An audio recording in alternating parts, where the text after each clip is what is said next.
大家好，我是四林，一个没有故事但是喜欢讲故事的女同学。这是我的第一期视频。今天呢，我要讲的故事是马斯克和他生命当中的女人们。一提到马斯克，你第一时间想到的是什么呢？硅谷钢铁侠，继乔布斯之后的营销之神，特斯拉 CEO， 航空公司 SpaceX 的创始人，一人单挑一国发射载人火箭的私营企业掌舵者，做火星移民梦要上天的科技大佬，华尔街花花公子，空头支票制造器，女人们不敢碰的男人，分分钟开除人的冷酷资本家，智力超群到被质疑的非人类天才。这样的男人，生命中的女人们也是个顶个的精彩。今天呢，我就来给大家盘点一下。首先，我们来说马斯克生命当中的第一个女人，当然就是他妈 May Musk， 之后我们称她为梅耶。梅耶这几年最有名的事儿呢，就是作为一个60-70岁的高龄模特儿，给时尚杂志拍裸照，登上了 The New Yorker 纽约客和 Elle 世界时装之愿的封面，并且出演了歌手 Beyonce 的音乐短片。这位妈妈身材吊打维密模特，有脑子有能力，是一位超级独立自信的女性。梅耶是英国和加拿大的混血，出生在加拿大，老爸是医生、政治家、冒险家、飞行员，后来跟随爸妈移民南非。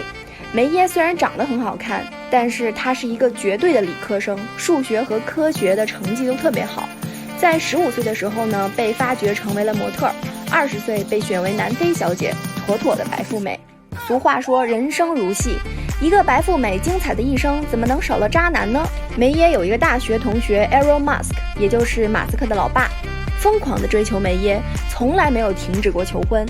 Elon 是一个出生在南非的英国人，是非洲最年轻的拿到电气和机械工程师资格证的人，智力肯定没得说，赚钱能力呢也很强，在非洲是有矿，是真的有矿，而且是祖母绿。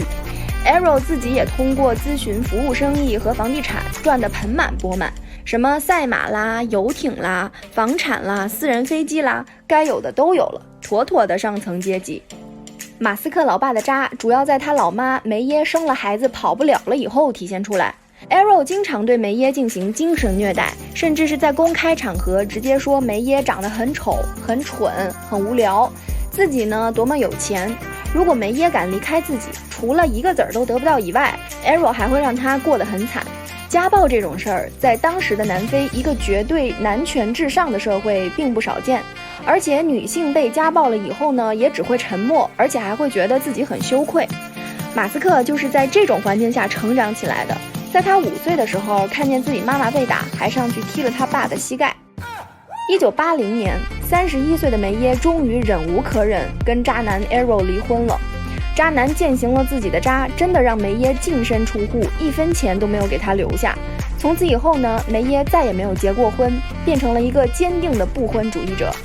幸亏梅耶还有脑子，没有为了婚姻而完全放弃自己。她婚后去南非的比勒托比亚大学攻读营养学硕士，而且还拿到了硕士学位。离婚以后呢，又重启了自己的模特生涯，有吃饭的家伙事儿，走到哪儿都不怕。梅耶带着模特、营养师这2个硬技能，先后在南非、加拿大和纽约很快重新建立了自己的事业。单身的梅耶曾经一度胖到了200磅，也就是180斤。你想想，一个女孩子啊，即使是有身高优势的欧美女孩子，180斤也绝对不是模特行业能容忍的吧。但是呢，梅耶还超级刚，她居然在那个时期让自己成为了南非第1个大码模特。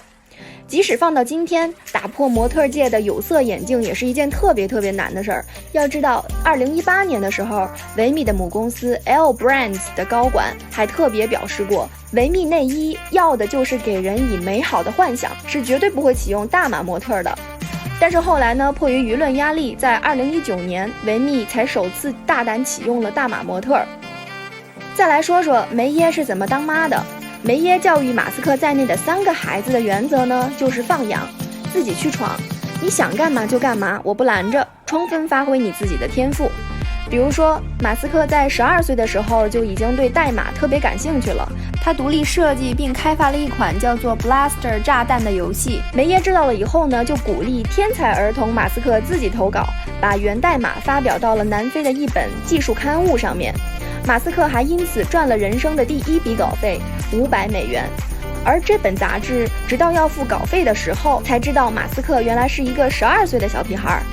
他妈这个做法呢，在那个时代其实已经算是特别超前了，认真严肃地正视一个12岁小孩的才华，而且呢，引导他把自己的作品发到成人世界里面，自己去散发光芒，而不是直接为了他包办安排一切。这种教育态度在今天看来也是特别难得的。梅耶不会把他的孩子们当成孩子看，而是把他们当成大人看，大胆地让他们自己做决定，为自己的行为负责。这儿呢有一个小插曲哈，马斯克在高中毕业了以后，考到了加拿大的皇后学院读大学。马斯克的妹妹叫 Tosca， 那个时候才15岁，在完全没有跟梅耶商量的情况下，卖掉了自家的房子和车子，让全家搬到加拿大去。梅耶知道了以后，对这个做法的反应是 Tosca， 你下次伪造我签名的时候别露馅儿，装得更像一点好吗？这位72岁的老太太年轻的时候很拼命，虽然呢加拿大是她自己的故乡，但是1989年她带着3个孩子回到加拿大的时候，由于没有从 Arrow 那儿得到任何的赡养费，又不好意思总是伸手让亲戚或者父母接济，所以呢必须得自己赚钱养活自己。她同时打5份工，在多伦多大学做调查员，换取孩子免费上学的名额，去模特公司做临时工，当模特训练老师和营养培训老师，同时呢自己还开了一家营养师工作咨询室做咨询，还要考取加拿大的注册营养师。年纪大了以后啊，这位老太太也是闲不住，她的生活理念超级现代。63岁为《纽约客》杂志拍摄裸照封面，封面上梅耶挺着一个大肚子，当然是后期 PS 上去的哈，希望呼吁大家关注高龄女性怀孕生子的时候面临的家庭关系、医疗困境以及心理问题，特别具有社会现实意义。70岁的时候，梅耶考取了美国的注册营养师，他是全球唯一一个在3个国家都通过了注册考试的营养师。但是我估计啊，需要同时考3个国家的营养资格证的人并不多。但是呢，这也表明了人家老太太不管是学习能力还是专业知识都是特别厉害的。71岁出了自传 A Woman Makes a Plan， 制定计划的女性。72岁重新做起了模特，不仅搞街拍，而且还拍摄了一组太空服主题的时尚大片，为时尚周刊健康版拍摄了全裸封面，越老越漂亮。打开 YouTube 你会发现有一堆网红追在梅耶屁股后面去分析她的皮肤保养技巧啦、发型打造啦、穿衣打扮、人生态度，甚至是她早中晚吃什么东西。最夸张的一个视频呢，是有一个网红在看梅耶的一个夜间护肤的视频，一边看一边点评，就这么着就能拍一期，而且播放量在 YouTube 上还蛮高的。我最喜欢梅耶的一点是，这位老太太并不太希望别人把她定义成马斯克的妈，人家很霸气地宣称，马斯克出生之前，老娘我就已经是名人了。在扒完了所有老太太的资料以后呢，我不由得想起了草原上的 Khaleesi 龙母。 The mother of dragons, the Khaleesi of the great grass sea, the unburnt, the breaker of chains。请叫她出道57年的终身模特，南非小姐，跨南非、加拿大、美国3个国家的营养师，新晋作家，不婚主义者，追求自由的独立女性，越老越美，忘记年龄的自由人。这是我的第一期视频，如果大家还有什么想看的人、想听的故事，可以在弹幕里边打出来告诉我。